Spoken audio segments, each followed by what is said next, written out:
You're jealous of me, huh? How do you do it? How do you live every day, not being bored, but being happy? If it really is a skill, I'd love to learn how. Haha, that's easy. All you need to do is to realize. Realize what? There's no way he could realize it. And it was probably better that he didn't, because that meant he was truly happy. You just need to realize that your happy days will one day come to an end.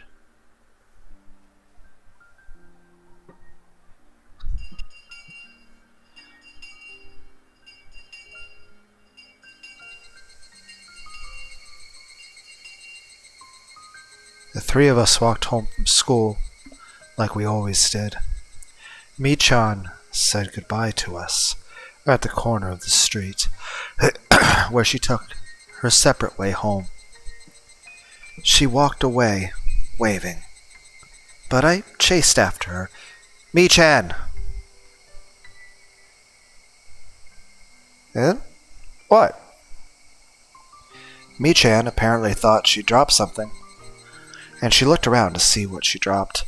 I almost forgot to tell you. I saw Chi-chan and Kasai yesterday at a coffee house, and I picked up something that Kasai-san dropped while he was there. Of course, he hadn't dropped anything. I was lying. If I could meet him, I'd just show him whatever, tell him I thought it was his, and apologize for my mistake. Oh, well, thank you then. I'll send it over to him in that case. I'd like to give it back to him in person. Eh? Mi-chan looked surprised. I couldn't blame her. I'd met him only once. It's weird to want to give something back in person to someone you barely know. Well, that's all right. But why? How?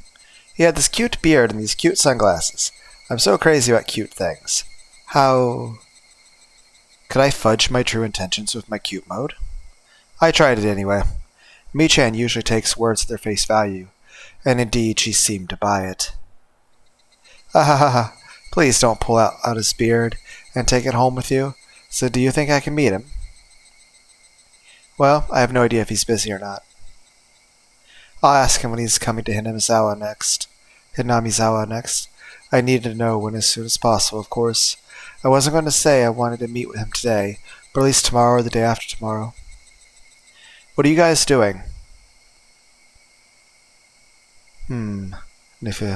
It seems like Rena found a new love. I don't know how... Really, how interesting. I want to hear about it too. I didn't want her to leave it up in the air, so I told her I think I should give it back to him as soon as possible. I'm sure he's looking for it too. Mi-chan said okay twice, and walked away waving.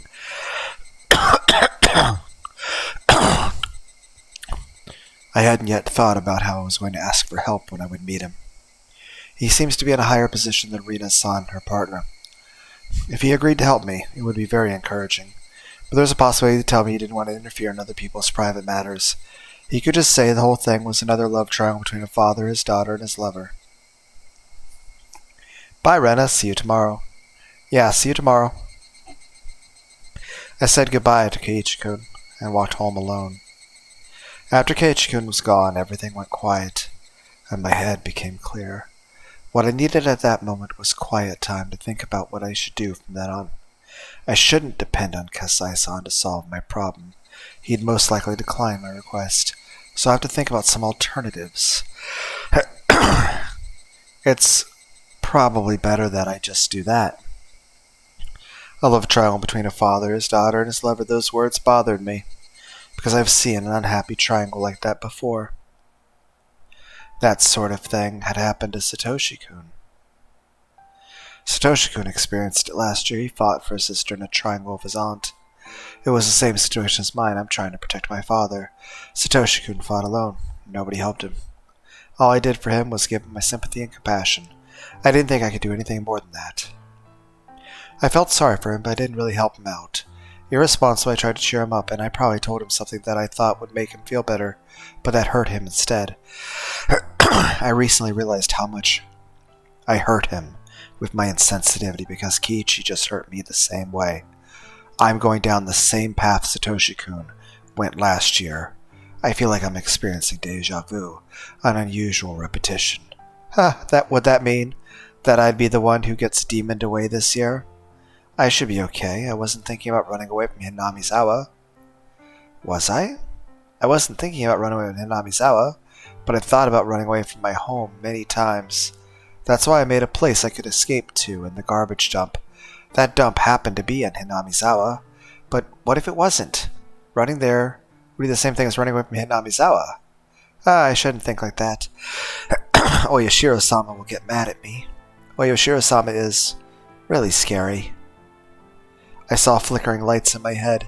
Oh no, every time I tried to remember that time, my mind would stop working properly. I remembered the vivid colors of my psychoactive drugs. The flickering lights and clouds started spreading in my head. They were so bright and annoying. Don't try too hard to remember. Don't try too hard to remember. No. I couldn't stop the flickering lights in my head. I couldn't have that feeling. I had to fill my heart with another feeling. Yeah, there was no time for these crazy, flickering lights in my head. I had to think about what I should do. When Kasai-san declined my request for help, I had to protect my father from Rina-san and that bad man. Wait, why was I still calling her that? Rina is Rina. Rina. She's a bad person who deceived my father and tried to bring us unhappiness. Bad people bring bad things in the world without even doing anything. They're different than the other 90% of people who aren't bad. If you let them loose, they'll even ruin the people around them.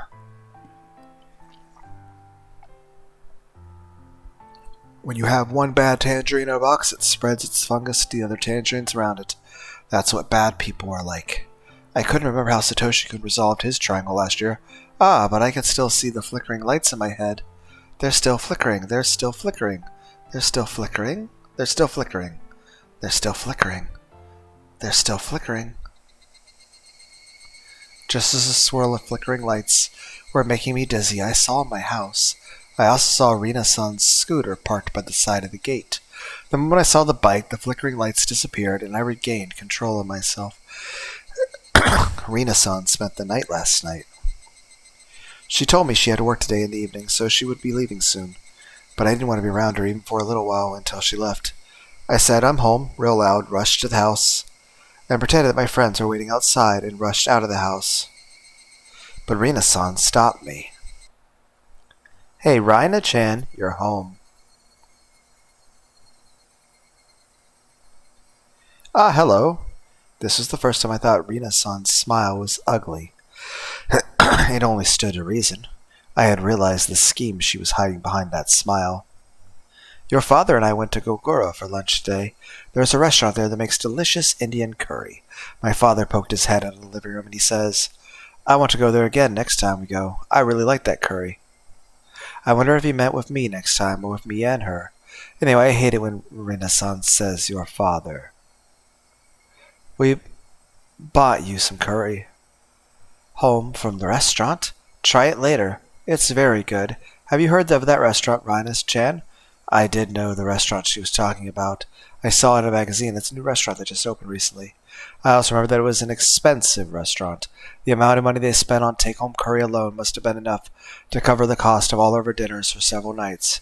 Since I was aware of what it was in the bank books, it was hard for me to stay calm. "I'm looking forward to it. Thank you so much, Rina-san." "Rina-chan, your father and I would like to talk about something with you." "I'm sorry, but my friends are waiting for me, so I have to go." "How? We're going to go treasure hunting at the garbage dump again." You really like that treasure hunting, don't you, huh? "I'd like to go there sometime." "Well, I've got to go. Bye." Every time Rina-san moved her arms or head, the scent of her perfume struck my nostrils. I hate the smell of her perfume, so I couldn't stay there a second longer. I rushed out of the house and started running to get away from her perfume. The rubber band inside of me, the one called Rena, was stretched all the way to its limit. I'm pretty sure I'd explode and go crazy if the rubber band broke. I didn't want to feel like that inside my own house. My house was supposed to be the place where I could open my heart freely. I ran away. I ran away from there. I ran further and further away from there, because it was no longer a place I belonged. It's not that I had a destination in mind. I was just running away. I was running to escape a place where I did not belong. Escape to a place where I did belong. Didn't I decide to fight against that woman? Didn't I decide to fight against her either by myself or with my father? But then once I saw her fake smile, a chill ran up my back. It was like I picked up a stone, found a carpet of bugs underneath it, and put it back on the ground in a hurry. I rushed out of the house as fast as I could. Did I want to fight, or did I want to run away? Was I just choosing to spend a peaceful time in my hideout, believing that tomorrow would be the same as today? I couldn't do that. I didn't know when they'd spring their trap. I couldn't afford to waste any time. I knew that deep down. I knew that, but I just wanted to run away. I couldn't stop myself from running away, and so I did run away. At times like this, the mattress in my hideout would feel soft. Feel so soft that I knew. The cries of the higurashi were soothing to the ears. They sounded as soft as my mattress. They were like music. They didn't force any feelings upon me. They cried as if to tell me to just be who I am. It was always so quiet here that I immediately noticed the purr of an engine coming closer. People used to come here and make a lot of noise during the dam conflict, but now nobody really comes here. This is a place forgotten. So it was rare to see somebody come through here at all. I sat on the roof of an abandoned car and waited for the intruder to go away without looking their way. But the purr of the engine stopped. I'm not stupid. If it stopped, I knew exactly who it had to be. I heard the person calling me, but I ignored it once. The person came closer, making it harder for me to ignore her. And she called my name again. I turned around this time. Rina-san. Rina-chan, are you hard of hearing? I'm sorry, I guess I couldn't hear you because of the wind. Haha. She seemed to buy my poor excuse. She smiled and said, yeah, it happens sometimes. Are you here alone? Where's your friend? I'm playing here alone. Well, it's rare for a girl your age to play alone. Rina-san stretched and looked across the huge garbage dump. I can't believe people throw so much scrap out here. Do you know, there used to be a place where people threw tons of abandoned cars without wheels? It was near Hirosaka. I wasn't interested in Rina-san's old story, but I pretended to listen and nodded. She doesn't take this road to go back to Okonomiya. I guess she knew I'd be here and came by to see me. What did she want? It was obvious that she was just trying to make conversation. She probably took it personally when I avoided her earlier, which must be why she was here to butter me up. It would be better for her not to have any conflicts with the daughter of the man she's seeing, no matter what the intention of seeing him is. In that sense, it was reasonable action for her to take. While I listened to her story, all I could think about was, when was she going to leave? Didn't I have to fight against her? Didn't I decide to fight against her? Didn't I find out her plot at the coffee house in Okonomiya? Didn't I find out that this woman is squeezing money out of my father when I looked inside his cash box? I know who you are. Please leave my father alone. How easy it would be if those two sentences could solve the problem. She'd probably deny it. Even if I told her about what I heard at the coffee shop, I have no evidence of her plot. If she said she did it because the vulgar man was threatening her, there would be nothing I could do. But I know this woman is a bad person. I know something horrible will happen in the near future if I waste time like this. A strange, tense feeling started coming over me, but I didn't know how to let it out. As the feeling started running high, I became unable to stand the smell of her perfume. I wanted to put a certain distance between me and her, so I climbed down the slope of the scrap heap. I kept going down and down the slopes of the garbage dump. When I turned around, I saw her coming down as well, muttering. Was she following me? In order to run away from her, I started running down the slope all the way to the bottom, went around behind some trash piles, and arrived at the front of my hideout. My escape was meaningless. Not only was she going to catch up with me eventually, all I did was let her know the way to my hideout that nobody is supposed to know about. I wanted to make sure she never saw my precious hideout. I was about to leave, but then she appeared. Wow! This is cool. It's like a secret base. This is my secret hideout. Nobody comes here and nobody can hear us. And nobody can hear us. I felt strange hearing myself say that. So this is your secret hideout, huh? I'm honored to be invited here. She must have thought I told her my secret base because she was worth sharing with. She looked happy. She found the station wagon, looked inside of it through the window, and went all ooh and ah excitedly. This is a secret place that nobody else knows. I felt like my consciousness was separating from my body, like I was floating. This is called dissociation, by the way. But it didn't feel good. Like when I drink Amazaki? It was more like being car sick. Again, that would still be dissociation, but is this some sort of alcohol? Huh. I don't know. What is that? Well, time to pop on to Google. What is Amazaki? Is a traditional Japanese beverage made from fermented rice. So wouldn't it just be sake then? It's known for its naturally sweet, thick, and creamy texture, often compared to rice porridge. So it's a thicker, sweeter version of sake? Kind of like molasses in a way? Or milk? It can also be served cold. Rice koji, rice included in the mold of ascorzi, the process breakdown of rice and sugars. Sweet drink without added sugar. So is it alcoholic?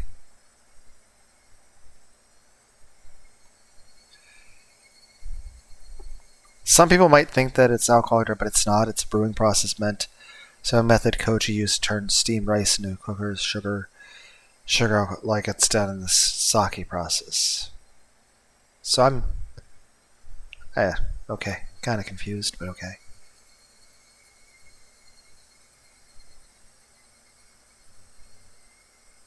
I felt like I was going to throw up. My brain was probably secreting some chemical in order to avoid facing the reality that I'd have to stay with this woman, that I couldn't run away with her. But even if my brain tried to avoid recognizing it, the reality in front of me wouldn't change. Raina-chan. Yes. What's wrong? Are you feeling okay? Yes, I'm fine. I inhaled fresh air and pulled my consciousness back to reality. I didn't feel like throwing up anymore, but I still felt off balance. I leaned onto a scrap of garbage to keep my balance. I like you, Raina-chan. Do you like me? What are you talking about all of a sudden? I said that because I didn't want to say that I like her. I've been seeing her father for quite a long time now. And we've been talking about many things, you know. I needed to stop feeling like this. Get up, Rena. I'd heard something like this before. A part of me was trying to understand what this woman was trying to say, but another part of me was trying not to. It felt as if her words were bouncing around in my head, and I started having a headache. We had a serious talk about our future the other day. You know, about our life together and so on. What? You like Uncle Hakihito, don't you, Raina? So your father and I are... What's going on? Mother? What are you thinking about, Rena Ryugu? This is an important moment. You are about to have a one-on-one battle with Rina-san. No, Mom. What about my dad? What about me? I don't want you to divorce him. I don't want you to get remarried to anybody else. No, please don't divorce him. I'm not going to let you do that. I'm not going to let you get remarried. I'm not going to let you get married to my father. What? I don't care if you go out with him. But I'm not going to let you get married to my father. She must have not thought I'd say it straight out like that. She looked stunned.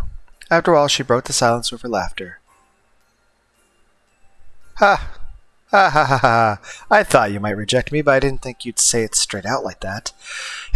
You thought I might reject you. I'm surprised you even noticed that I was doing it. Of course I did. You always ran away whenever you saw me. You thought I didn't know? That's why I hate kids. She frowned, revealing her ugly self. It should have been the first time I saw her face like that. But I wasn't surprised at all. Her face had looked like that to me from the very beginning. I wanted to get along with you if I could, at least on the surface, but I guess it's hard to do that now since you hate me so much. What do you hate about me? I'd like to know for a future reference. Everything. I hate everything about you. I hate your smell, too. One vicious word came out from my mouth after another. I didn't have wings, but I felt as if I was flying up to the sky. I felt weird and uncomfortable, but also exhilarated. I felt as if I was letting another me use my body. I was in the middle of a disastrous battlefield, but I felt like it wasn't even my business. That's just fine with me, because I hate you too. I guess we're even. Kia ha ha ha, you little fucking brat. You better shut your fucking mouth or I'll make you. Never come to my house again. I'll never let you get married to my father. Kia ha ha ha, I don't need your permission, you know. Well, why don't you try and stop your father from remarrying? Let's see what happens. I think you're wasting your time, though. She didn't look intimidated by me at all, and that made me feel a little intimidated in return.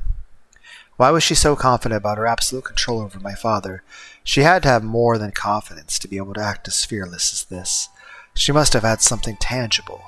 Before I asked her what it was, she told me herself. I'm pregnant. You're lying. I'm not lying. It's true. It's a lie, it's a lie, it's a lie. It's a big lie. She asked to divorce because she got pregnant. She asked to get married because she got pregnant. That's a lie. That's a big lie.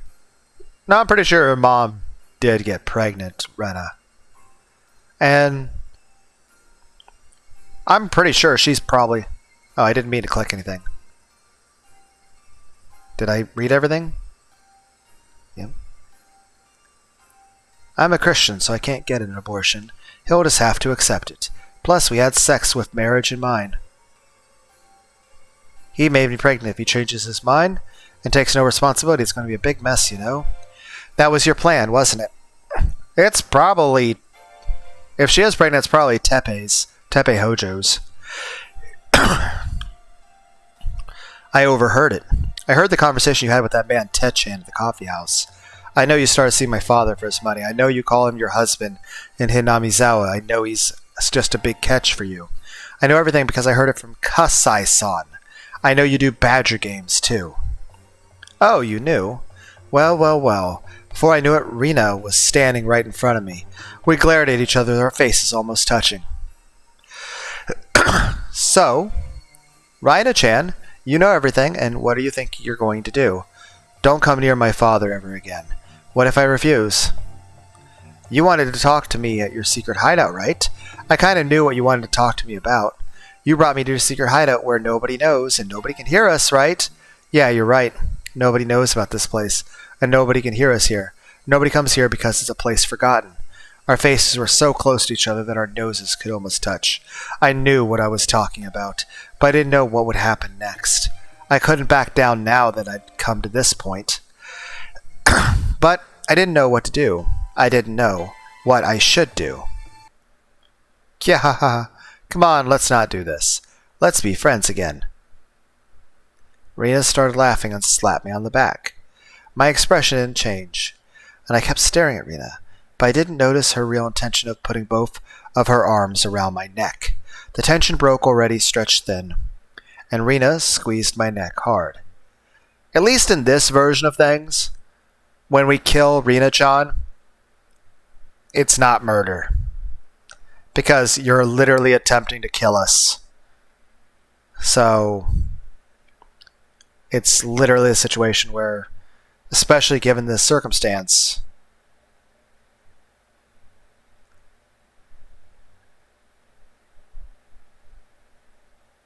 you know, we would die if we don't kill her. Though there are versions of the anime where Rena strikes first, and Rena is very shocked and surprised,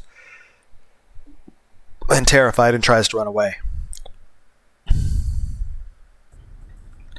I was openly hostile, but I didn't realize Rina's evil intentions until she started choking me.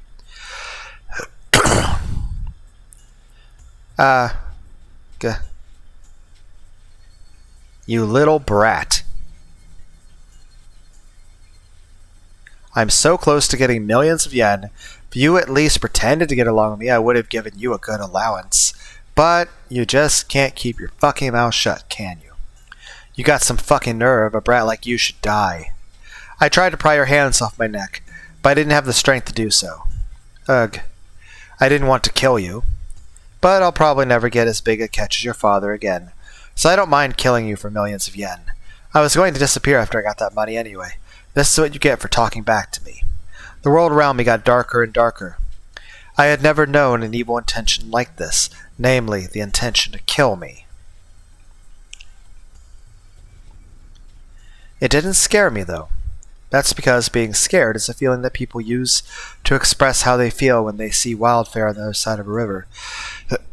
People on the island with the wildfare with their deaths right in front of them, they don't get scared. If I loosened my grip on her hands even a little bit, she'd crush my throat. This was a simple competition to see who was stronger. Rina wanted to get into the most advantageous position, so she tried to push me down to the ground so that she could mount me. If I let her do that, I wouldn't stand a chance. I tried to keep my current position, but I was losing a lot of energy by being choked. It was only a matter of time before Rina could push me down. I lost my balance on purpose. I tried to fall backwards in order to put her off balance. I couldn't hold my breath long enough to keep up the strength of the competition, so I had no choice but to take that chance. We fell on the ground and tangled together, but as Rina was strongly determined to kill me, she didn't even take her hands away from my neck after she fell. However, my action made Rina loosen her grip on my throat. It wasn't loose enough for me to break free from her grip, but it gave me a few moments to use my hands for something other than stopping her from crushing my throat. If I hadn't taken that chance, I would have been done for. That's why I tried to literally seize my chance. I moved both of my hands on the ground to seize that chance. I felt a piece of broken glass on my right hand. That was truly my chance to literally save myself from the brink of death. I cut Rina's wrist deep with that piece of glass. Yeah! Rina tried to endure the pain for a few seconds, but pain that severe from someone so cornered soon broke her will. She let go of my throat to cling to her bloody wrist. I used that moment to roll away from her. Ugh. It fucking hurts! She screamed both in pain and also to try and intimidate me again. This looks like a background picture I used for when I was reading the Book of Agaron. It didn't work anymore, though. Intimidation only works on the opponent when the opponent is hesitant to fight. When you're already in a fight, screaming like that means nothing more than letting the opponent know how badly you're hurt. I no longer had any hesitation. I had learned from Rina's. She taught me what I have to do in a situation like this. That's right. This is my secret hideout. I know every single piece of junk here. Maybe I knew that a day like this was coming. Was it just coincidence that it was there? I had pulled out a meter-long lead pipe. Not at all surprised to see it there. I raised it up high and brought it back down. There was no way Rina could block this hard and heavy lead pipe with just her arms. She'd probably tried to block it with the palms of her hands in order to take it from me, but her long nails wouldn't let that happen. Unable to catch it the way she wanted, she broke her fingers, and some of her nails came off too. Gah! Her scream made me realize that I had the advantage. An advantage I would have to keep.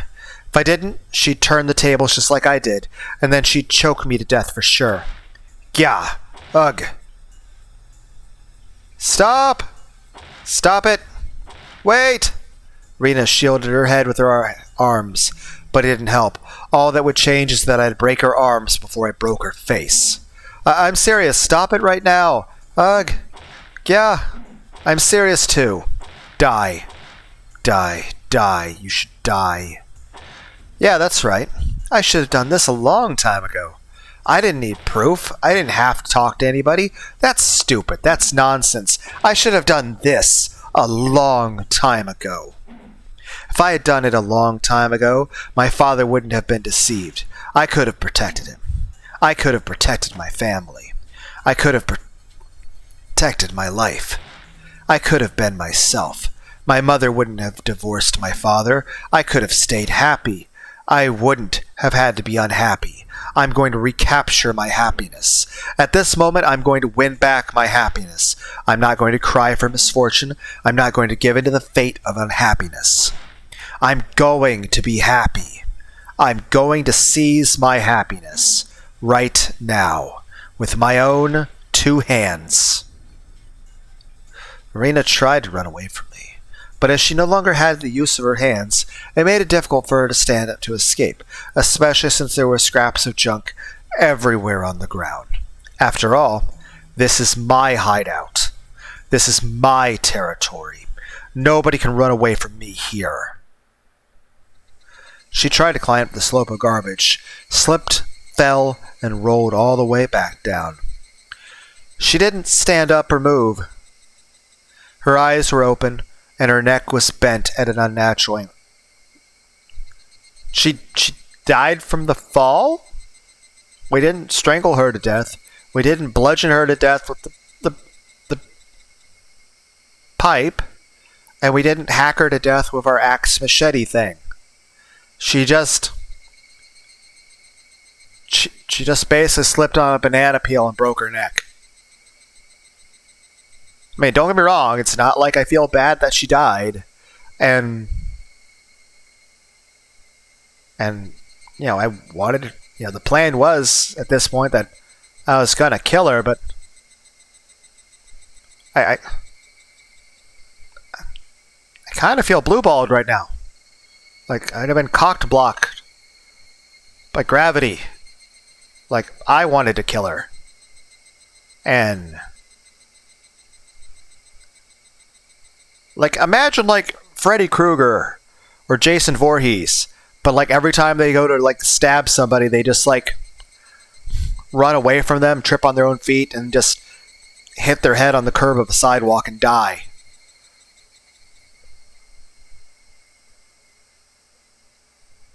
Or imagine like there was a horror villain, like the Scream guy, the stabby dude with the ghost face mask.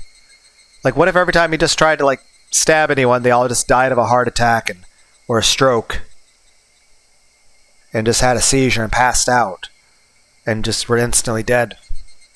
I mean, technically the person's still dead, but I feel like that's not, why?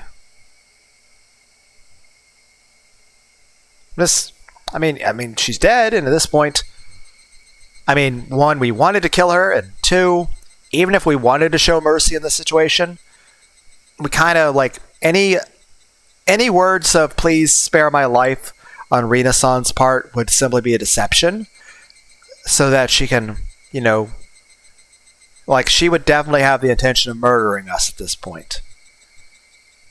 Not only by herself, but also with Tepe and the others. Simply put, at this point, not only did she have every intention to kill me, but it's not like she plans to leave and, it's like Goku letting Frieza live on Namek. It's not like he's not just going to show up on Earth with the plans to kill everybody.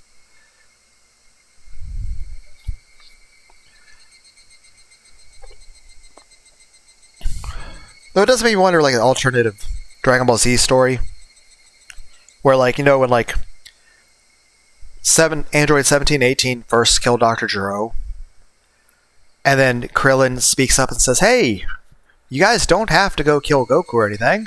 Gero's dead. You can do whatever you want." What if, like, 1718 looked at him and, like, I mean, you do have a point, short, bald man, but you see that pod over there? Where we were sleeping? We had to listen to that old man in our dreams telling us over and over to kill Goku. I don't think we can live with that without killing Goku. And Krillin be like, "Well, I know the scientist, Bulma. She can help you with that. She can undo whatever programming shit Jiro did. At which point 17, 18 are like, yeah, sure. And then they just agree peacefully. Now, of course, eventually Cell would still show up. But a situation where, at the very minimum, 17, 18 have decided to just become neutral and have no interest in fighting anyone. But yeah, it's like, granted, yes, like, we had to kill her at this point. Not only was it self-defense, but any attempt she'd have of saying, please don't kill me is, just it's a trap, one that would result in our own deaths, and we'd be incredibly stupid to fall for it. Also, even if she couldn't directly kill us herself, if she's able to leave this place under these circumstances, it will also lead to my death. There is no way I can allow her to leave alive. But I feel like there's some lack of satisfaction. Like, granted, yeah, we did hit her a lot, but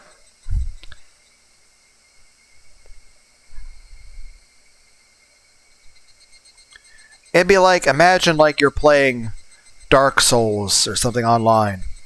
And like, co-op's optional, but you have gone out of your way not to ask for anyone for any help. And you've trained your character up and, you're finally able to fight this boss that you've died to a couple hundred times. And every attempt up to this point, you haven't even got the boss down past a third of their HP. But this time, you have it down where it's only one hit left, and you have multiple Estus flasks still left. There's no way you could possibly lose this. You have full health. And right as you're about to make the final blow, somebody just shoots the boss with a bow, killing it. I mean, heck, you still get the souls for it and the experience, but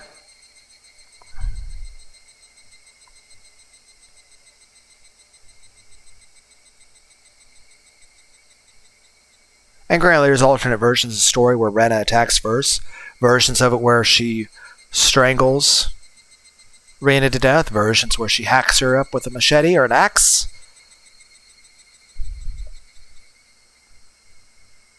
But, I mean, we were hitting her with a pipe. And granted, she died from a Mario Kart accident right now. And I was like, but I didn't want you to die from Mario. I wanted you to die from Sonic spin dash lead pipe to the face.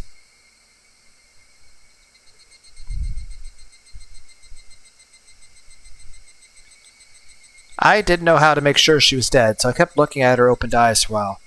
The best way to make sure she's dead would be to hit her with the pipe in the skull. Very hard. She could be faking it for all I know, but she didn't close her eyes no matter how long I waited. I scooped up a handful of sand and threw it at her face, but she still didn't close her eyes. Thud. The lead pipe slipped out of my hands and hit the ground. When I tried to pick it up, I realized how heavy it was, and I was surprised that I was wielding it as though it was a knife. I was sweating all over. The cold wind felt good on my skin. The cries of the higurashi were calming me down and healing my soul. Rena was just like a broken dummy now. She had become a piece of junk. Okay, just to be clear, Rena. Just to be clear, we need to bash her skull in. That way she doesn't come back as a zombie. Okay? She still has an intact brain. She might come back as a zombie. So, yes, she's dead. But she might become a zombie. So we need to bash her skull in all the way so that she doesn't become a zombie. Because zombies are not good. I am the owner of this land of junk, and I have defended it from her intrusion. Now she was a resident of this junkyard. I didn't feel bad about killing her. In fact, I felt rather fulfilled that I defeated the evil woman who had deceived my father. I started breathing slowly and calmly, and I regained enough energy to analyze the situation. I'd have to hide her body. First, I had to get rid of her scooter. I climbed up the slope and kicked her scooter down the hill. It rolled down the slope, making a lot of noise, and blended in with all the junk as it stopped, like it was there from the beginning. I went back down the slope and started dragging her body to my hideout. It should have taken as much effort as dragging a 50-kilogram sandbag, but it felt lighter than that. It was just a sandbag, yet it brought disaster to my family. I didn't lure her here in order to kill her, or did I? Maybe I just didn't notice that I had the intention deep down in my heart. No. 1, we came here to get away from her. She followed us without our permission or knowledge. Then, we ran away to our base. Not because we were trying to lead her away to a place to murder her, but because, 1, we were trying to escape something uncomfortable, and our first instinct, without thinking it through, was to run to something that made us feel comfortable. We were running away from discomfort to what was comfort, and for us, this place was the source of our comfort. But then, of course, once we realized our mistake, we also felt very upset because now we had someone who was an enemy intruding in our place of sanctity, privacy, and comfort. It's a violation. It'd be kind of like, say, if you park your car in the middle of a busy city and your car gets broken into, and someone bashes out your window and, steals your radio out of your car. Yes, it's financially inconvenient that the window is broken and that a radio is stolen, but it's more of a violation of a space that is yours. It's kind of like the idea that if you were to come into your house and then you find, even if someone came in and they didn't break anything or steal anything, but you notice something's been moved, it feels like a violation of a sanctuary, of something sacred, of a place that you're supposed to feel safe.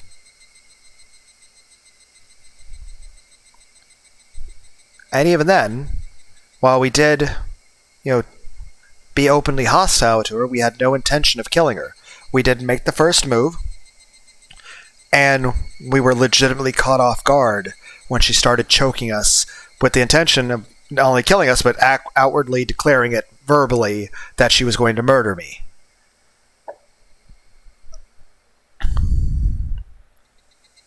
Beyond that, the ensuing fight, 1, we had a lot of adrenaline going. 2, the only reason, you might say, but we were being too violent and vicious when it came to the attacks. Here's the thing. It's that viciousness of the attacks is the only reason she didn't succeed at murdering us. And any relenting of that would have resulted in our death.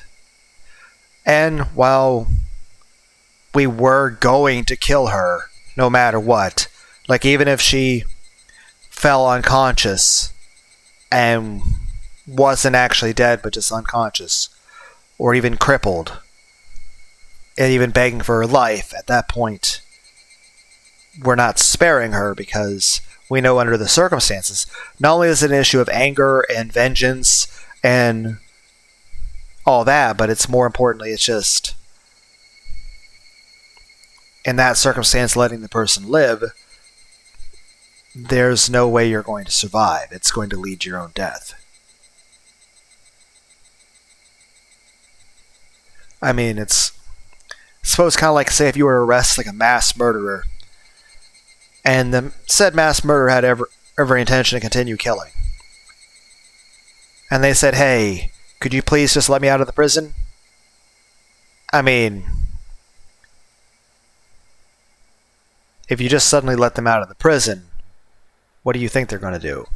Same thing with Rena. The only reason at that point she wouldn't try to murder us would be her not having the ability to do so. And of course, she could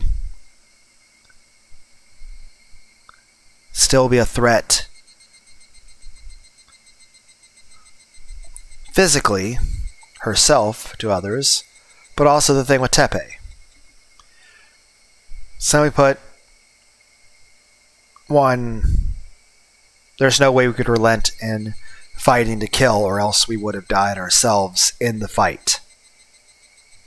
2, even if we spared her in this situation, it still would have resulted in our death. And in the end, we didn't actually kill her. She tripped and fell. She died playing Mario Kart. She just... Donkey Kong left a blue shell there and she just sort of tripped on it. She did the equivalent of just slipping on a banana peel and dying. She died from like a fucking Three Stooges prank sort of thing. Now, don't be wrong, we were still going to kill her. We still need to bash her skull in to make sure she doesn't turn into a zombie. But I'm just saying, yes, technically we did not kill her, and yes, it was technically self-defense. But had she not slipped and fallen to her death on her own, we were going to kill her, no matter what possibly happened. To the point that I actually feel... I feel a bit unsatisfied. Like we didn't reach climax, if you know what I mean. And everyone's like, please stop making the listener feel uncomfortable. If this video is the first video of mine that has made you uncomfortable, the only thing that proves is that this is the first video of mine that you've ever listened to. Every video is me making the listener uncomfortable. That being said, if anyone actually enjoys listening to these videos, I appreciate you. But at the same time, this is what you get. This is the type of content I make. Very awkward, inappropriate comments. I'm just saying, one, had she not died from slipping on a banana peel, I was definitely going to kill her.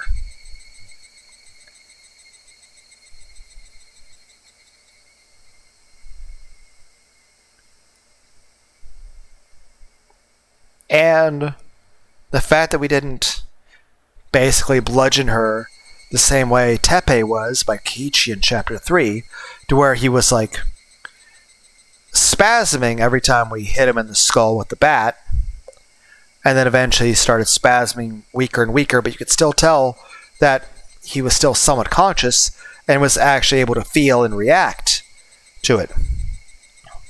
Whereas with this, I didn't actually get to kill her myself, nor did I get to actually, have that haptic PS5 controller type feedback response.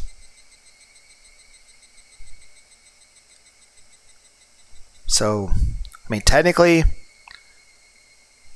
we got the ultimate goal we needed, which was we removed the threat. But it's like one of those things, it's like if you're going to do something, you might as well do it right. Though at the same time, you might say the same thing with the whole Satoko thing. It wasn't about enjoying killing Teppei, it was about wanting to save Satoko from her suffering. But at the same time,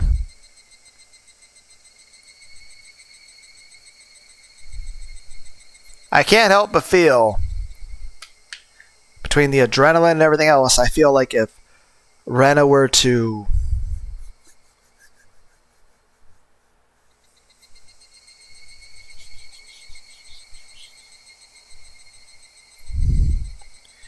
like I said.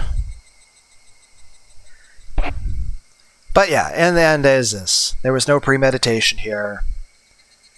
And it was self-defense. And in the end, one, even if we had killed her at this point ourselves, which we were going to, it still would have been justified. That being said, and necessary, there'd be there are no other options. Oyashiro-sama would have been very disappointed if we had failed to, actually survive despite how much Oyashiro-sama just blessed us with. That being said, our neck is probably going to be a bit bruised. Heck, our arms are probably going to be sore. We probably strained a few things swinging that pipe. Also, do I have a tetanus shot? I feel like this thing probably has lead. I mean, not lead, I mean rust. Then again, we are at a fucking junkyard. I feel like tetanus shot should have been, already a pressing concern.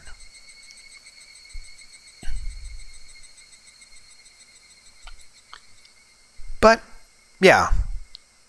Rena, I would say, in general, in this circumstance, even if she hadn't slipped and broken her neck and you then proceeded to bash her brains in with the lead pipe, even if she were in a coma, or fighting you, or paralyzed, or trying to crawl away, or begging for her life, I feel at that point, Rena, if you bashed her to death, I'm not going to blame you. Lunar D8 would like to take this opportunity to remind everyone, don't murder people.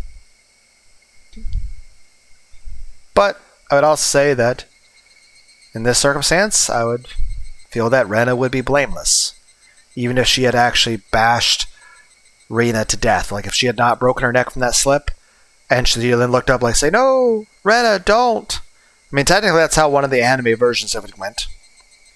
Where then she looked up at Rena and said, no, don't. And then Rena swung down with a machete axe and chopped her up, with her screaming.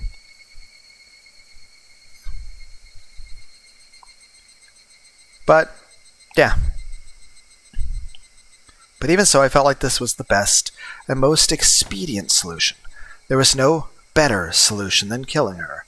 How wasteful to depend on someone to help me, to wait for the day to come when they will. I mean, let's be clear. Given the circumstances, Rena did not have a choice.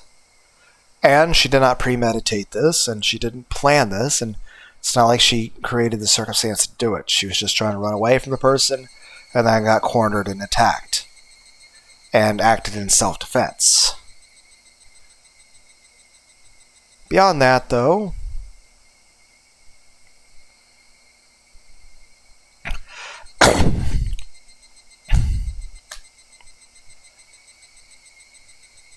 it would have been better to have not been forced into the situation at all.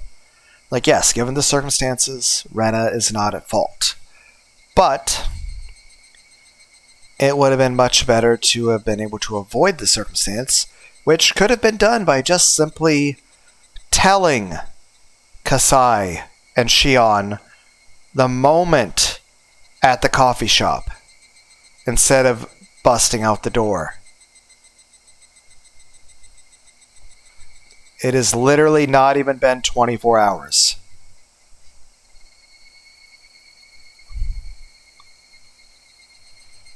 If we had simply talked to Kasai and Shion, we could have saved our family, ourselves, and our dad without having to kill anyone.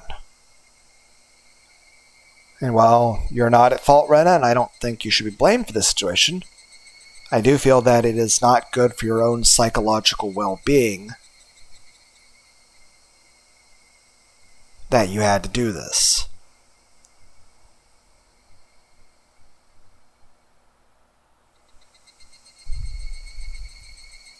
I remember the murder of Satoshi-kun's aunt that happened last year. I had no doubt that Satoshi-kun murdered her. But I've never been as convinced as I am right at this moment. How could he have saved Satoko-chan other than by killing his aunt last year at the time, in that circumstance?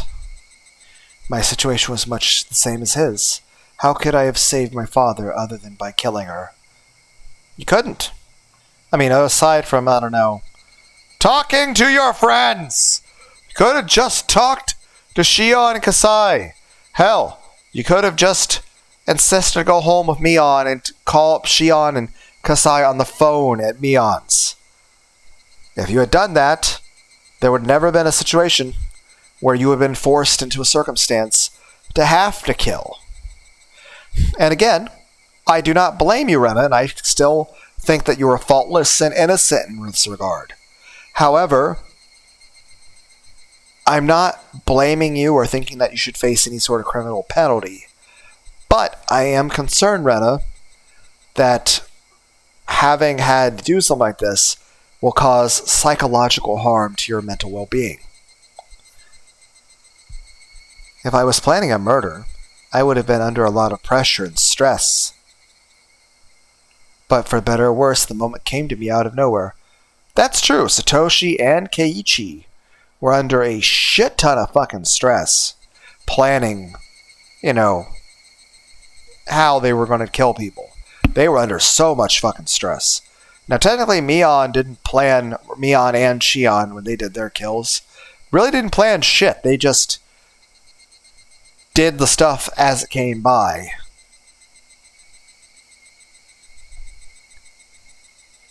But Keiichi and Satoshi actually planned shit out ahead of time. In those cases, yes, both of those circumstances were definitely premeditated. And again, I could understand where both of them are coming from. And I definitely empathize with them.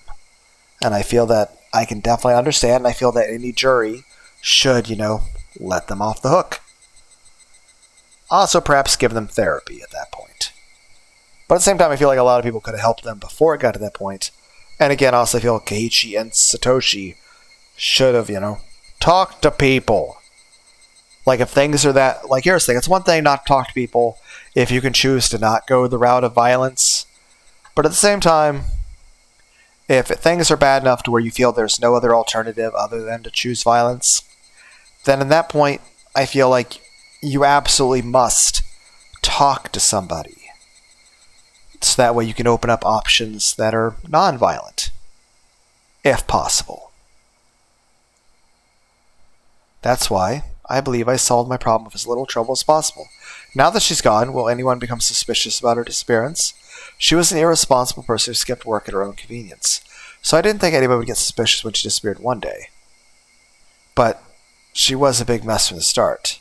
People would think she went into hiding because she got in deep trouble with someone. I didn't need to fabricate an alibi. All I needed to do was get rid of her body. It took me a while to figure out how to do that last part. Hiding her body would be very risky, but my brain had become so calm that I did some calculations and came up with an answer right away. Yes, this place is still the safest. This is a place forgotten. Nobody comes here. Nobody knows this place is here. I knew that because I had been spending a lot of time here. Compared to taking the risk of carrying a body to some other place, it was a lot safer to just hide it here. But it wasn't perfect yet. This place wouldn't remain a secret forever. I couldn't hide it here for now. I could hide it here for now, but I'd have to come up with a perfect way to make it completely disappear. It's a lot easier to think about that than thinking about how to make Rina break up with my father. I stuffed her corpse into a broken refrigerator in a trash pile. I wanted to cover the refrigerator with dirt and bury it, but that was too easy. I had to chop the corpse into pieces to make them completely disappear. I felt like I got dark all of a sudden. No, it didn't get dark all of a sudden. I just didn't realize it was getting dark until just then. I could hear thunder from a distance. It might rain soon. I could use some rain. It'd wash Rina's dirty blood into the ground. I should go home. I should think about what I'd do tomorrow. I was going to stay right beside my father until he forgets about her. He might be hurt at first, but we're going to recapture our happiness for sure. Our happy, peaceful life. My body was heavy with exhaustion. I also feel like a lot of things that Rena was describing, like in this video, definitely dissociation. And in the previous video, her psychological condition, I believe that would be described as acute regression. And I feel like a lot of people sometimes see stuff like that in like movies and stuff. But when it comes right down to it, things like that, the movies are not realistic. Movies are not realistic. For example, the refrigerator thing. Indiana Jones, how he hides in a refrigerator for the nuclear blast. No, that doesn't work. Not in any way, shape, or form. One, not only would you still be baked, but I mean, just the fall alone from that, or the explosion shockwave would be enough to kill you. Every bone in your body would be broken. Heck, technically there's people that get exploded from IEDs and stuff like that, or explosions, and they don't get hit by a single piece of shrapnel and they still die. Because what will happen is sometimes there'll be a person, like imagine a corner of a wall, like inside a building, and an explosion goes off. All the fire, heat, and smoke, and shrapnel don't come anywhere near it hitting the person. But the shock wave still goes through the wall. And a lot of times that'll hit a person, and they'll just fall to the ground. And they're dead. And if they're not dead, they wish they were dead. But there's no visible damage to the outside of the body. In fact, you really don't even see bruising. What occurs in that situation is that the shock wave itself basically can not quite liquefy the organs inside the body, but it causes a lot of massive hemorrhaging to the organs inside the body. So even though there's no physical damage to the outside of the body, it still causes severe lethal damage to the inside. Another thing is you see in movies a lot of times people get like knocked out with like blackjacks and stuff, and it's treated so casually. But in real life, stuff like that happens, it's very, very likely the person just dies from it. Like they get knocked out and they never wake the fuck back up. And sometimes they'll wake up and die a few days later. And sometimes it can cause massive long-term health issues, even brain damage. Now yes, there are sometimes it can work like it does in the movies. But in general, knocking someone unconscious is extremely dangerous. In the same regard, the human body is very fragile. Yes, there's times people can survive things that you'd be surprised they live through. But other times, it's a very common story that there's people at a bar, and they just get into a fight, and the dude like throws one punch. And the person throwing the punch isn't exactly a professional fighter, and they weren't throwing a punch to kill anyone. They just throw a punch at someone's face, and the person gets knocked unconscious and they leave, thinking nothing of it. And then days later, the police show up and tell the person, hey, that person died when they hit the ground. Even though that you're all just on normal ground, like they died from the punch. And of course, even more so if people like sometimes use like bottles and shit. Like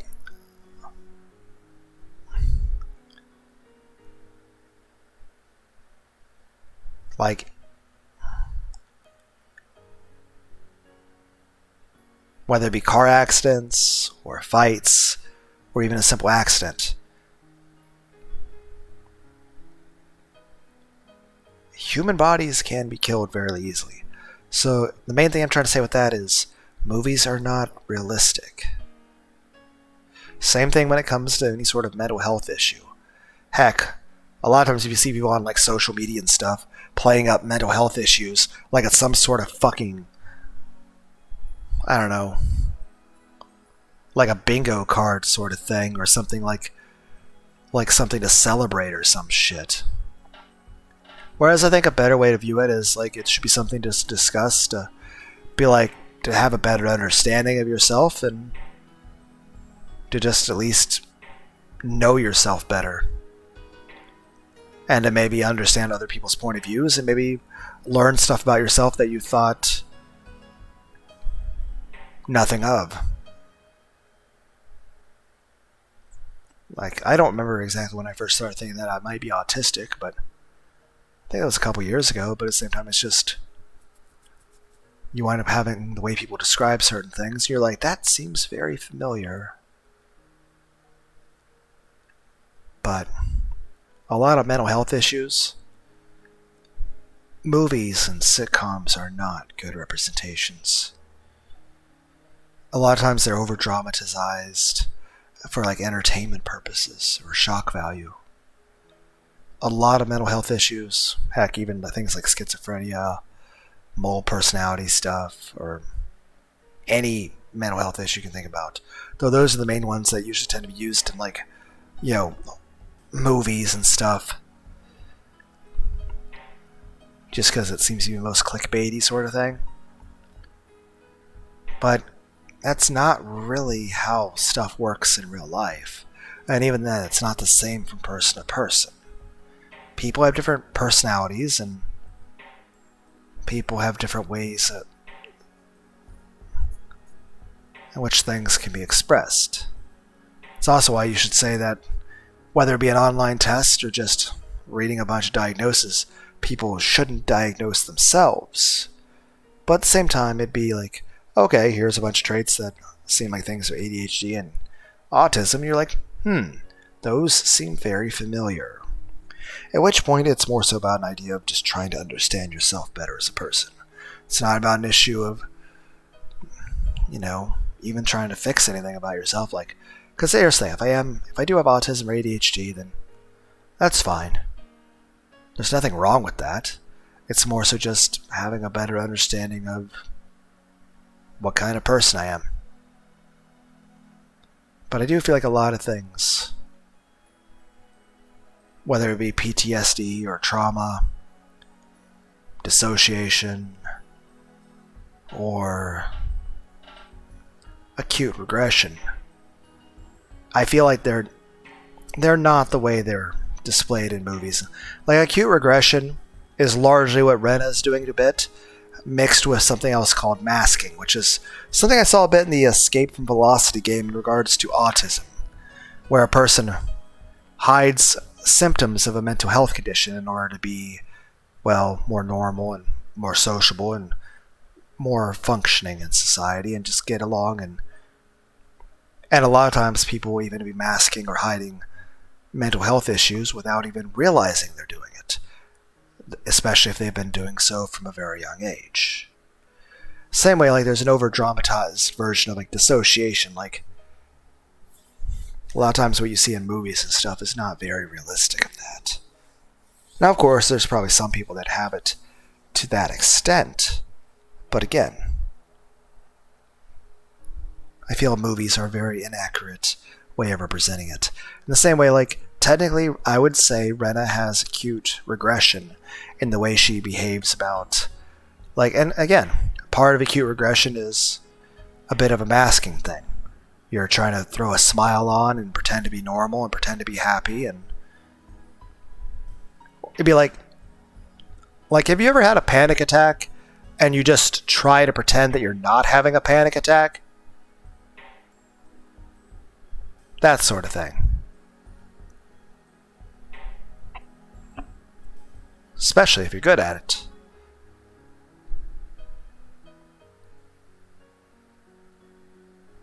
It's funny.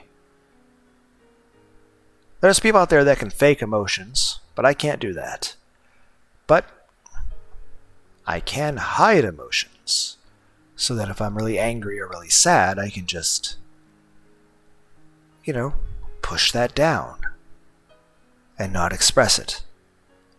At least until I'm in a place that's alone and feels more safe and secure. But, like, a lot of times in movies and stuff, you'd see, like, acute regression where a person, like, they act like, oh, they've lost all their memories and it's some form of fucking amnesia, and they think they're like a fucking 5-year-old or some shit. No, that's not how that works. And I'm sure there's some circumstances where that happens to some people, but it's more so a psychological defense mechanism where a person overemphasizes certain parts of their personality in order to escape and cope and distance themselves from trauma or parts of their personality that are just painful. I've actually witnessed it in elderly people. And it's very subtle. Because a lot of times we're not talking like full-blown, like, mental breakdown situation. I'm talking about people that are completely normal functioning, but you can listen to certain things that they talk about or express, and you can tell it's not even forced at that point. It's just more so a part of their personality that's just coming out on their own, and their way they're sort of talking about things is in a more earlier version of themselves. For example, like, I've heard people in their 60s who are completely functional people who don't have Alzheimer's, Parkinson's, anything, suddenly, like, when they start talking about their parents, referring to them as mommy and daddy and stuff like that. And even though it's not like they're acting like a kid or anything, but you can tell like they're viewing things not through rose-tinted glasses, but almost like a rose-tinted gas mask.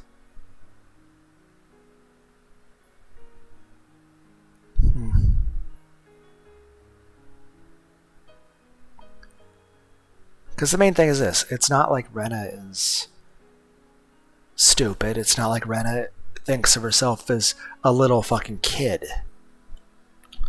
And while she is aware of it, she's not necessarily super forcing it. It almost feels like second nature for her to go, ooh, so cute, and treasure hunting and all that stuff. Even though she knows that a lot of times people listen to that and they just think that she's silly, eccentric, and a bit of an airhead. And sometimes she even realizes that she's doing it and even knows about it ahead of time. But it's not even anything that really has to be planned out or rehearsed. It's more so just letting a different piece of yourself take the center stage, the spotlight, so that you can distance yourself from a very strong negative feeling that you're feeling at that moment. I don't know, you could probably just look up the Google definition of acute regression yourselves. I'll probably look it up myself here shortly just because I haven't looked that sort of thing up. But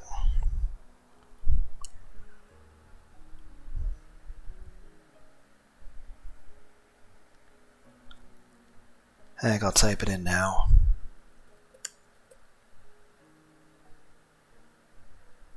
Acute regression. Acute regression is sudden and often unexplained decline in previously acquired skills, particularly in areas like language, functional living skills, psychomotor activity, often seen in individuals with Down syndrome. This can involve a loss of autonomy. So I feel like the way I'm describing things is a little different, but I'm more so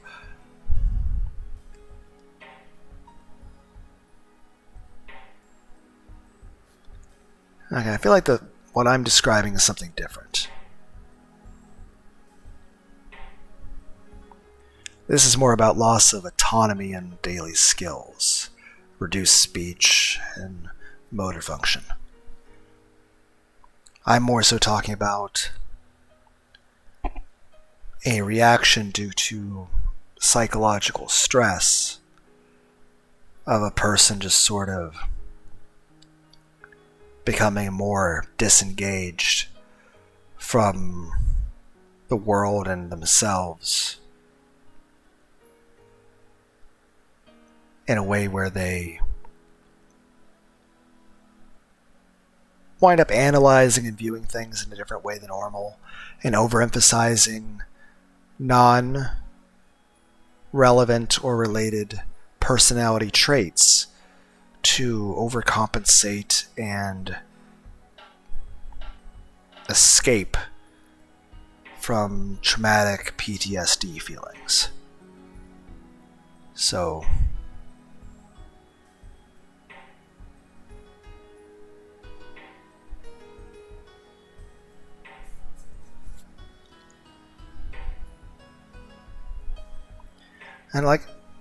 and that wouldn't fit the definition of dissociation.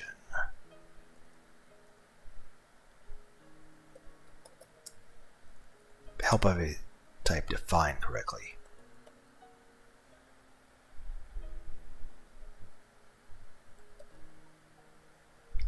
Dissociation in psychology.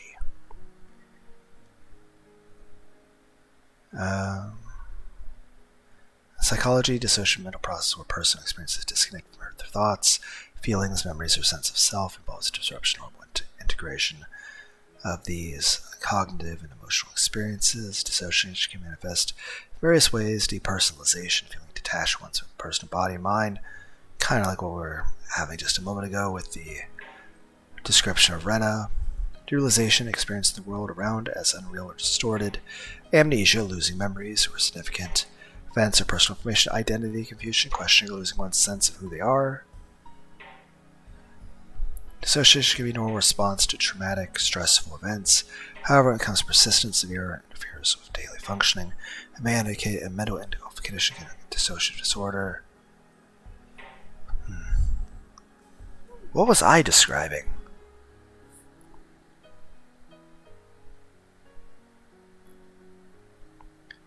Well, I mean, technically there's AI overview for Google nowadays, so what if I just tried to type it into Google and the AI tried to figure it out for me? Also, it's 1:17 p.m. We need to go to bed. I need to get more sleep than I did yesterday. We cannot live on Red Bull.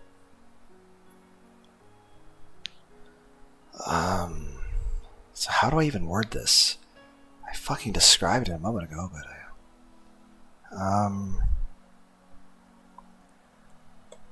define. I accidentally typed number 9. Psychological condition where person emphasizes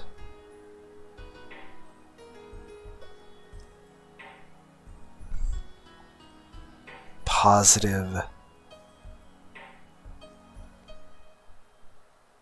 friendly personality traits and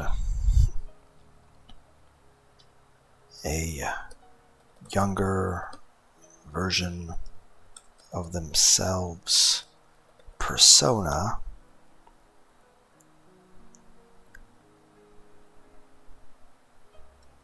with less analytical mindset to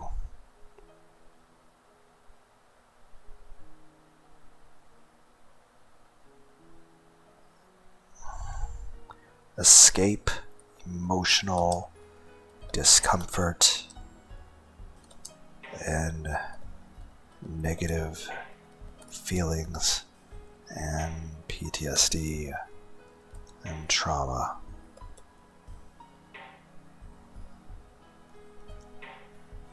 And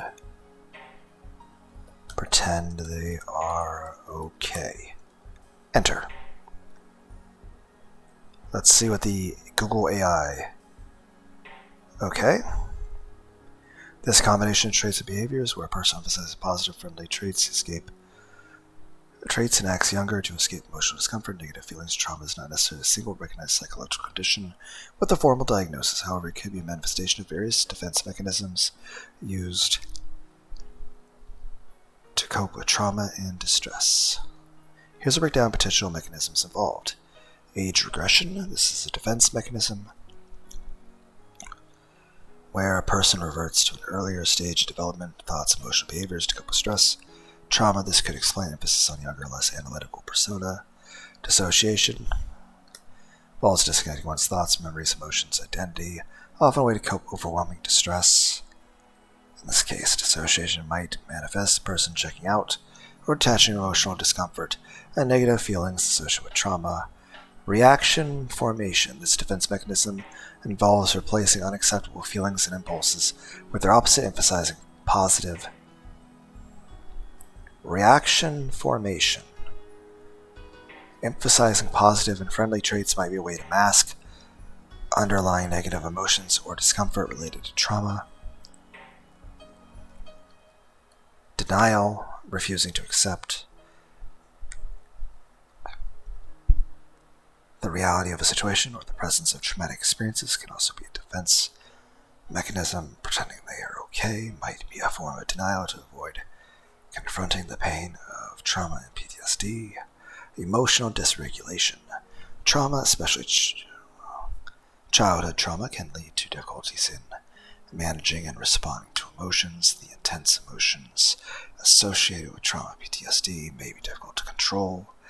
leading to coping mechanisms like the behaviors described. In summary, the described behavior could be a complex coping strategy involving a combination of these mechanisms, particularly age regression and dissociation utilized to manage emotional distress. Trauma PTSD is important to note that these are defense mechanisms. And while they may offer temporary relief, they are not sustainable or healthy in the long run. Seeking professional help is crucial for addressing underlying trauma and developing healthier coping strategy. What happens if I click on dive deeper in AI mode? Also, there's something listed below here called histrionic personality disorder, mental health condition marked by unstable emotions, a distorted self-image, and an overwhelming desire to be noticed. What is the difference between traumatic situations, psychological trauma, borderline personality disorder, post-traumatic stress disorder,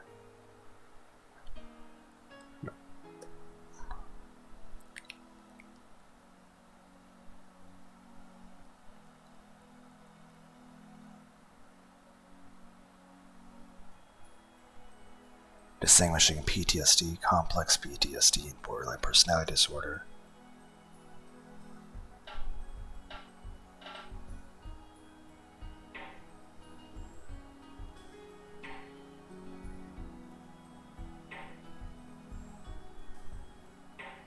That's a lot of... This is like 1,000 fucking pages.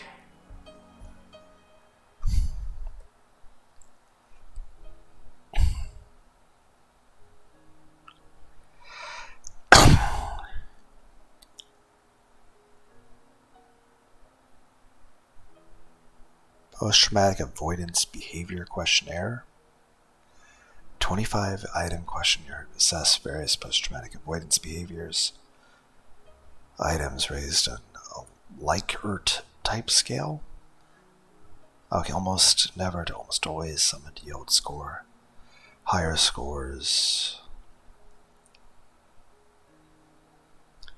A behavior questionnaire from Gillen Cal L. Internally constructed 5-item scale designed to assess aggressive behavior frequency, close relationships, data analysis.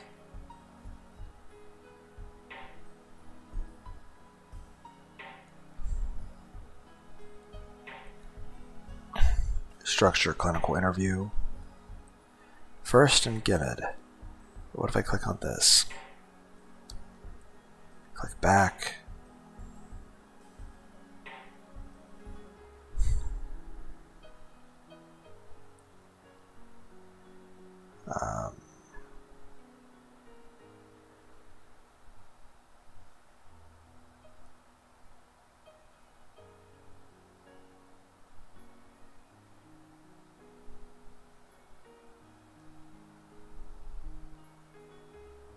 What if I copy and paste this? Go to Google, open their tab of Google.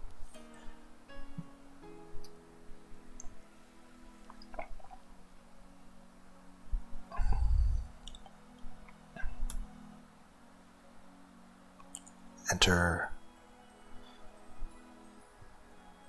psychometric properties of post-traumatic avoidance.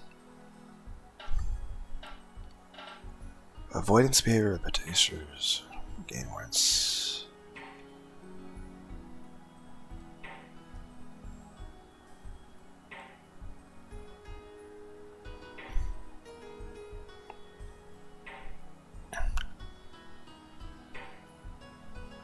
Stimuli the following ways: trauma related through thoughts, feelings, or trauma related reminders.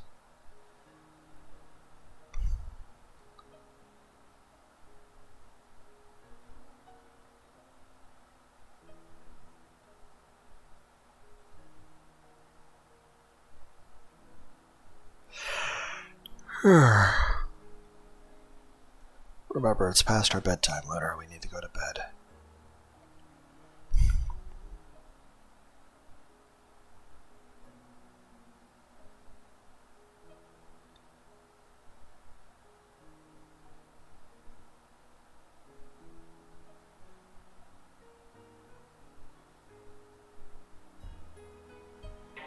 Okay, that's something different entirely there.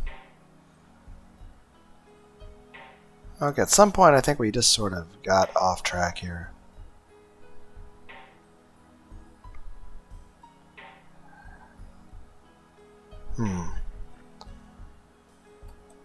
That's another thing. Symptoms of borderline personality disorder. Like,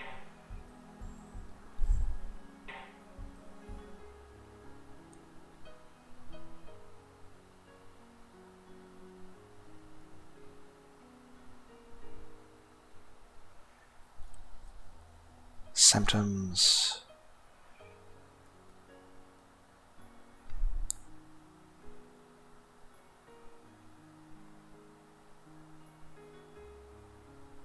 Yeah. I mean, you guys can just look it up yourselves. I don't need to read all this.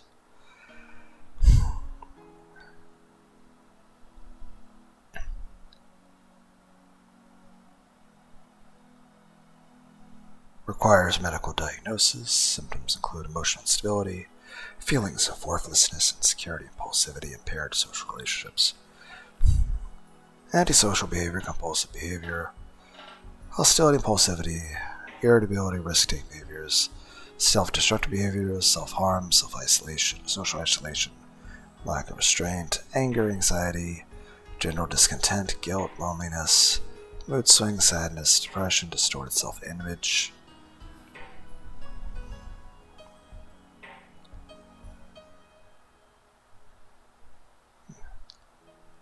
fear of abandonment, near constant overwhelming emotion, near constant overwhelming emotional pain, emotional regulation system may be different.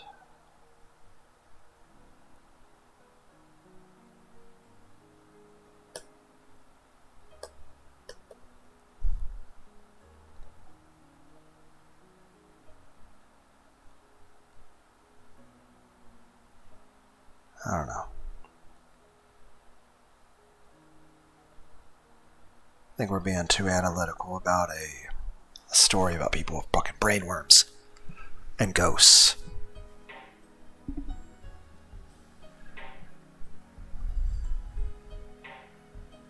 Basically, the simplified version of this is this. Rena's had some traumatic things in her past, and her having a plastered smile on her face and acting kind of dumb and overly friendly and talking, oh, it's so cute, I want to take it home and go treasure hunting and how and stuff like that, and being overly silly and just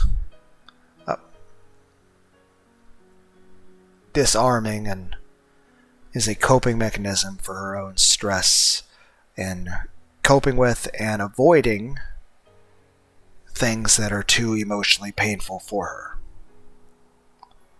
However you want to describe it in terms of whatever, psychological, whatever, that's up to you guys.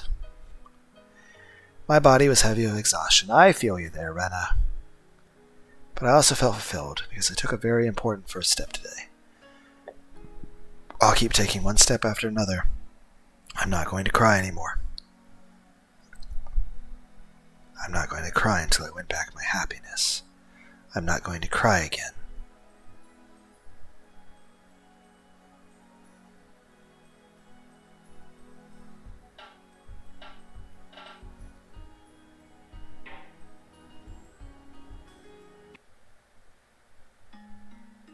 You don't need to get remarried. That was the first thing I said after I got home. My father looked stunned. He noticed the sad tone of my voice and realized that I didn't agree with the idea of his remarriage. He looked down. I understand. I know how you feel, Raina. I should have talked about it with you first, and that woman is lying to you about her pregnancy. Don't talk like that. Rina-san is... I'll tell you the truth. That woman and a guy called Techan are a team of bad people. She went out with you only because she was trying to get our money. My father didn't get it right away, of course. He looked upset instead because I called her that woman. I should have chosen my words a little more carefully, but I think I told him the truth clearly enough. I told him everything I heard and saw at the coffee house. As I expected, he defended Rena anyway. I was upset, but at the same time it made me certain that there was no other way than to kill her. Or I don't know, you could have just talked to Shion and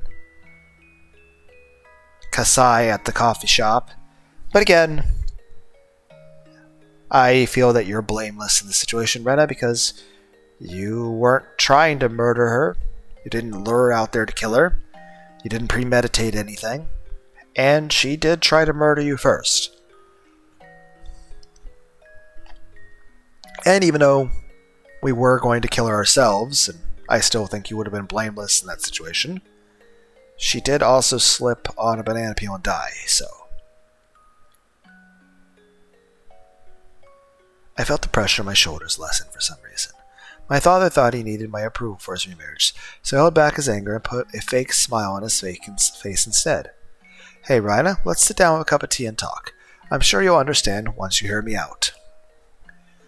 I mean, I can understand you wanting to talk this out after I said I just didn't approve you getting remarried, but I did tell you a story of I saw her and another man at a coffee shop basically having public sex and talking about how they were planning to threaten you and steal everything from you, and that they had been doing it to lots of people, and that they're involved in gambling and yakuza and blackmailing stuff, and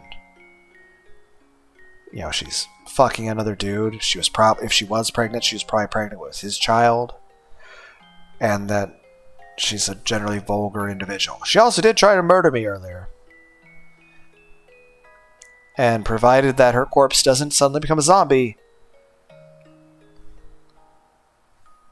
I don't think she'll succeed. A tamed animal is still tamed, even after the owner is dead. That's okay. Open the gate anyway. Even a tamed animal will notice one day that he's no longer in captivity. That's not something I could teach him. He had to realize it on his own. I couldn't stand his fake smile anymore, so I left the living room. Time healed the pain from the divorce. Time heals any kind of pain, just like how dripping water will eventually bore a hole through solid rock. I did what I could do. Now I'd have to wait. But the day I was going to wait for came earlier than I expected. At midnight of the following day, we had a visitor. It was that Techan man. Teppei Hojo. Teppei didn't even knock on the door to get in. He broke into the house by smashing the window? Okay, I know it's Japan, but under these circumstances, if we have a gun, we'd be justified to shoot Teppei with the gun. We would be perfectly justified in shooting to kill, because he has broken into our home.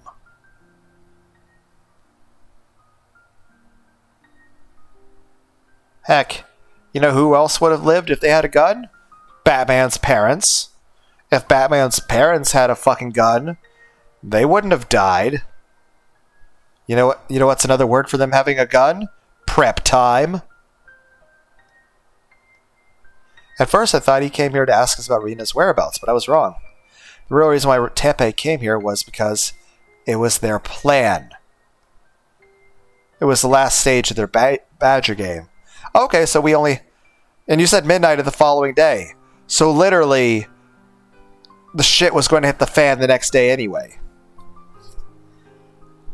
Again, we could have avoided this if we talked to Kasai and Shion, but if we had done nothing at all, we still would have had to deal with it. So he doesn't even know Rena's dead or missing. Rena was probably supposed to be in bed with my father at that time tonight. Yeah, she's kind of on ice, Teppei. I mean, technically the fridge isn't functioning. It's in the middle of the... Whatever. Teppei must have wanted to show up and catch them sleeping together. That still doesn't justify you breaking the window. Teppei looked all around the house, but he couldn't find Rina. He didn't change the plan, though. He grabbed my father by his collar and started yelling threats.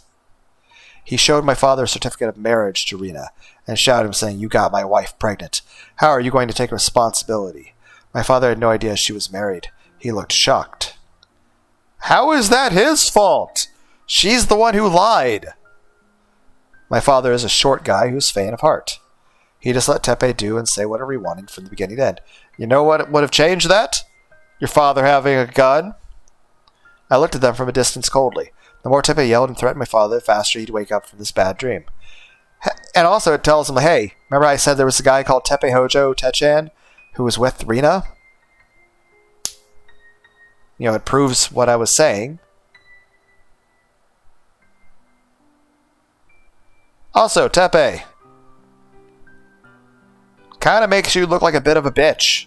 That you're just threatening this like 5'4" dude in his fucking house, who has probably never fucking fought anybody in his life. Rena's dad is not a fucking like UFC champ. Like, here's the thing. It'd be like if I went and like fought. I was about to say Peter Dinklage, but I'm pretty sure Peter Dinklage, even though I'm 5'11", I'm pretty sure Peter Dinklage would still beat me in a fight.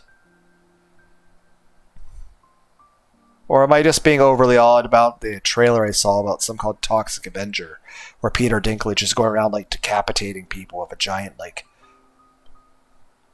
almost looks like a piece of like stop sign or something? Okay, I'm just saying, the versions of him from video games and anime and movies, I definitely couldn't take in a fight. I'm just saying this. If I were to fight a literal midget, even if I completely dominated that fight, I don't feel that's a very brag-worthy event. It's like if I went to a cemetery, dug a person up, and beat up a corpse. You know, yeah, I mean, it took effort, but I don't think that's something to, you know, brag about. Same way Teppei yelling at Rena's dad, it's like, it'd be like saying, telling someone, yeah, I fought this vicious dog, and it's like, that's a chihuahua.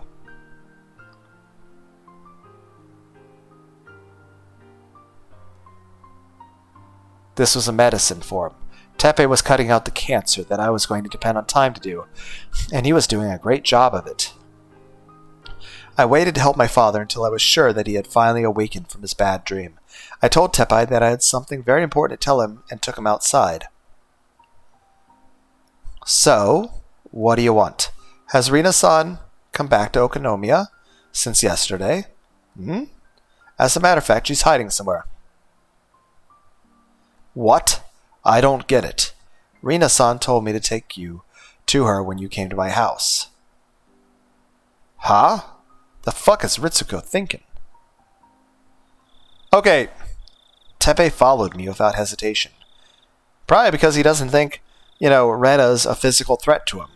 Which under most circumstances, she isn't. But that's what surprise is for. By the way, Rena, this was not necessary. And this does count as premeditation. This is premeditated murder now. Even though we do have justification of feeling that this guy is going to be an ongoing issue, it's still the fact that we are planning this out. Even though we do have justification still, it's a little more loose, and this is planned. Albeit a bit of spontaneity to the plan, but there is at least some premeditation. There is a little bit of Batman prep time going into this. We walked into the dark with a flashlight to the place where nobody comes and nobody can hear us. The place forgotten. Okay, how are we going to get the drop on Teppei? He is much stronger than Ritsuko. Also, how are we going to explain this to, Daddy Ryugu? He asked me many things in the way, but I couldn't answer any of them. Heck, all things considered, what kind of father would let his daughter just walk off into the woods with some random dude who bashed down your fucking window and was yelling threats at you. That doesn't seem like very responsible parenting. He asked me many things in the way, but I couldn't answer any of them. I just told him to ask Rena. The way I said it seemed like to make him think that Rena was going to betray him and get remarried to my father for real. Even though he was breathing heavily in a rage, he walked right behind me without any suspicions. I knew this day was going to come very soon, so I was well prepared for it. Yep, that's stuff in premeditation. We reached the place where I originally planned to bring him, and I turned off the flashlight all of a sudden. Oh? What's going on? Everyone gets nervous when the only light in the dark goes off. But this is my territory. I didn't need any light. I could feel my surroundings even better with my eyes closed. I grabbed the big hatchet I'd hidden in a bush and lifted it up high. I'm sorry, I guess the battery went out. Hold on a second. Okay, hurry it up. I purposely sounded weak and helpless while I raised the hatchet into the air. Oh, I got a lighter. I'll just fire this baby up. Tepe found a lighter in his pocket and lit it up. He probably couldn't understand the sight illuminated by that small light. He saw a girl lifting up a big hatchet right in front of him. I feel like the anime probably did this quite a bit of justice. But it's been a long time since I watched the higurashi anime. Or any of them. There! I turned him into Scrooge McDuck. Tepe's eyes went wide. He didn't understand what was going on, but he understood that his life was in danger, and yet he must not have been able to think fast enough to deal with it, even though he understood what he should do. Even if he could think fast enough and blocked his head with his arms, it wouldn't have meant anything. I knew Tepe would come to my house eventually. That's why I prepared for that day. I just didn't think that preparation was going to bear fruit tonight. I chose my weapon very carefully. I planned when, where, and how I was going to attack him. Yeah, I mean, axe would have to be, because even if we used a bat, Tepe would be able to tank the blunt damage. The only way we were going to beat Tepe was a surprise attack with a bladed weapon. That's our only chance. And so there can only be one result. The hatchet cut deeply into his forehead. I felt an indescribable vibration. Hey guys, remember that thing that said about the blue balls and the cock blocking, where we didn't get to deliver the final blow? Well, we got to do the thing. My ear is itchy. I have to go to bed soon. I felt an indescribable vibration through the hatchet when it hit him, and this told me that I broke his skull. He bragged about how good he was at fighting at the coffee house, but he sure went down quickly when faced with a murderous weapon. He was done in by a single blow. Tepe slowly fell to his slide with the hatchet in his forehead. He looked like a victim in a B-movie.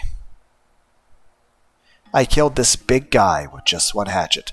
I mean, that's the thing. I mean, technically a fucking...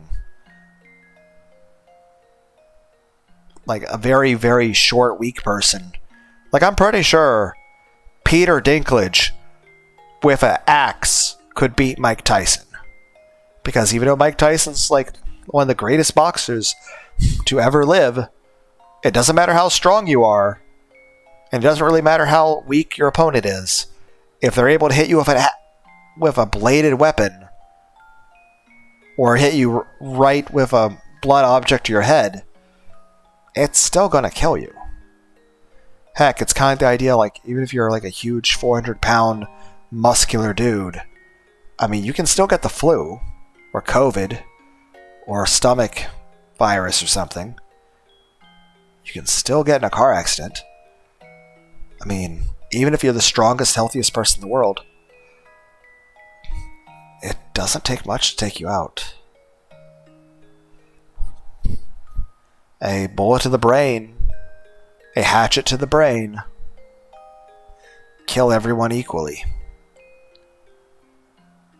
You could be 12 foot tall. I mean, heck, didn't David kill Goliath with a stone to the head? And, he was kind of outside his weight class, too. Heck, I would say the size difference between David and Goliath might be less extreme than the size difference between, say Peter Dinklage and Mike Tyson.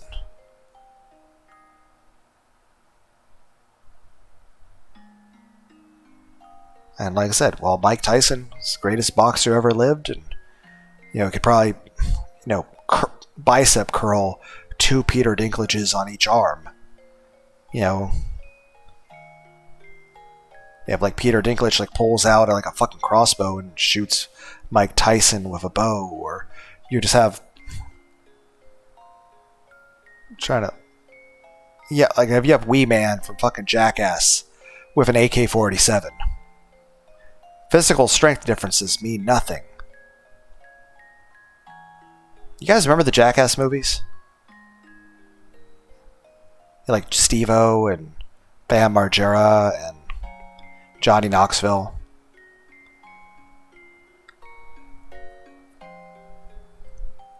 Like, I'm pretty sure if like you had like Johnny Knoxville and like with a flamethrower, like, and like 1,000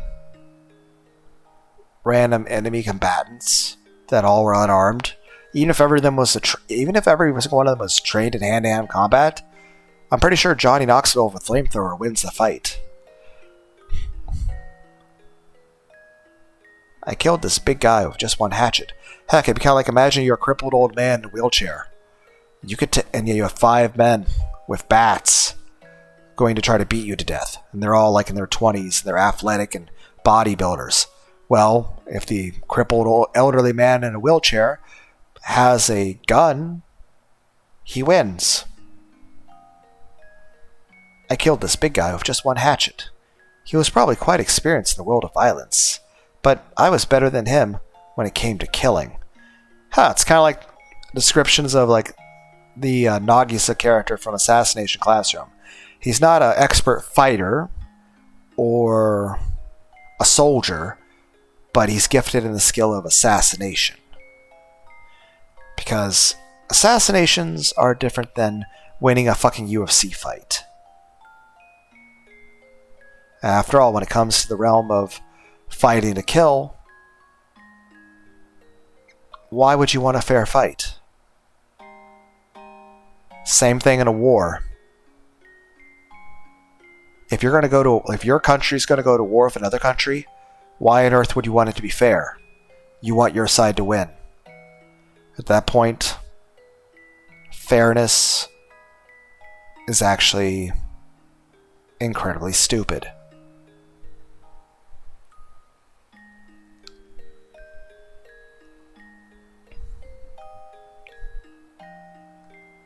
Why? Because I've killed someone before? It's all done now. The bad people who deceived my father and tried to rob him blind are all gone. I did what I had to in order to protect my life. If I had this much courage and determination when my mom told me about the divorce, I might have killed Akihito. That would not have been a good decision. Though I will say this, I feel that you're blameless in this situation regard to Teppei and Ritsuko, and Ritsuko was actively trying to murder you, and Teppei did bash open your fucking window and have a plan to threaten your father, and would have eventually became violent anyway. And keep in mind, in an alternate timeline, he winds up going back to live with Satoko and is being extremely abusive to her, to the point that Keiichi beats him to death. But here's the thing. I feel in this situation that Rena is blameless, and that if this went to trial or something, I think Rena should still be found innocent. But I think there should also be great concern for Rena's mental health. And I think that's the biggest concern here. Like, I don't have any sympathy, or I have no sympathy or remorse for Teppei or Ritsuko. But for the emotional pain to Rena's soul from having to kill those people, I do have remorse and sympathy for Rena's emotional condition. She shouldn't have had to go through this. She shouldn't have had to kill them. It's not a good thing for her emotionally. If I did, I would have taken the life of only one. Because I couldn't do it back then, I've had to kill 2 people in the last 2 days. Rena? Let's finish it up. There's already a place to hide his body. I took care of everything. My hands were wet, so I shone the flashlight at them. I thought it was blood, but it was just sweat. Even so, I still felt uncomfortable and shone the flashlight at my hands several times. I did all this in order to be happy. I did all this so I should be happy now. I tried so hard that I got blood on my hands. I wanted to get credit for that from him. Oyoshiro-sama, let me ask you a question. I can finally rewind time and go back to the day everything started to go wrong, can't I? I'm going to stay in Hinamizawa. I'm going to live happily with my father forever.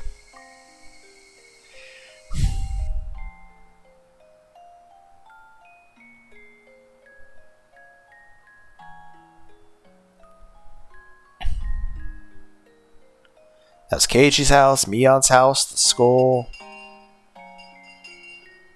It's rare to see Rena sleep in class. She isn't the kind of girl who sleeps in class because of staying up so late. She had to be tired from doing her housework or something. Everybody seemed to be thinking the same thing. Nobody tried to wake her up, not even Chie-sensei. She got up for a few seconds and went back to sleep. She swayed back and forth like she was rowing a boat. But she's in class, so I should wake her up, right? Right? I was about to wake her up, but before my hand touched her, Mion gave me a sign not to. Let her sleep. She must be really tired today. Ah, you're right. I heard a few days ago that Rena lives with her father. She studies during the day, she plays a lot after school, and does things around the house after that. I didn't know that. I also didn't know that her mother had divorced her father. Mion told me that, and she also told me not to talk about it because Rena is still hurt by that divorce. I didn't even notice that she's been through such a tough time. Rena's the kind of girl who doesn't show...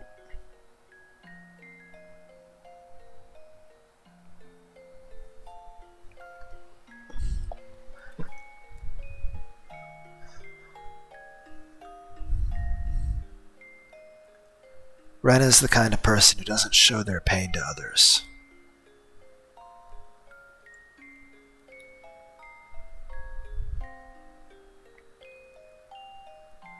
Well, I'll leave it at that note that I find incredibly relatable.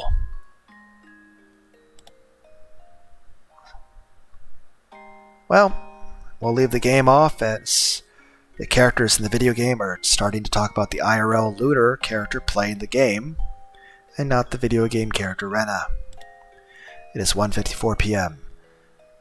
I'm still getting to bed extraordinarily late, but I'm at least getting better sleep than I did yesterday. I'll still require Red Bull at work, and I need to stop. I need to sleep more. I need to make sure I get proper... I need to sleep like I should.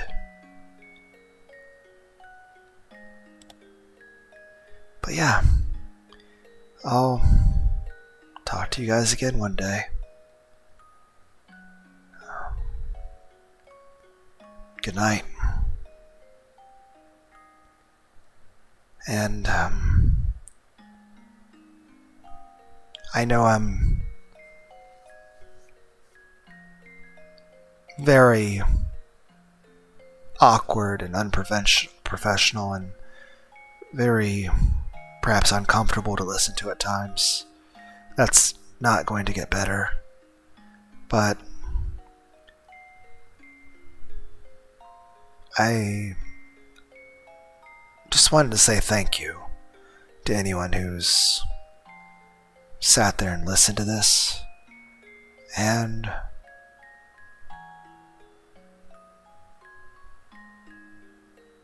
I genuinely do hope that you're enjoying hanging out with me for this Let's Play of the visual novel Higurashi. Hope you guys are enjoying. Hope you guys like when I play Higurashi. It's a really good story. I like it, and I like the music. So, I'm not sure why you would, but I hope that you're enjoying yourselves, and Thank you. Bye.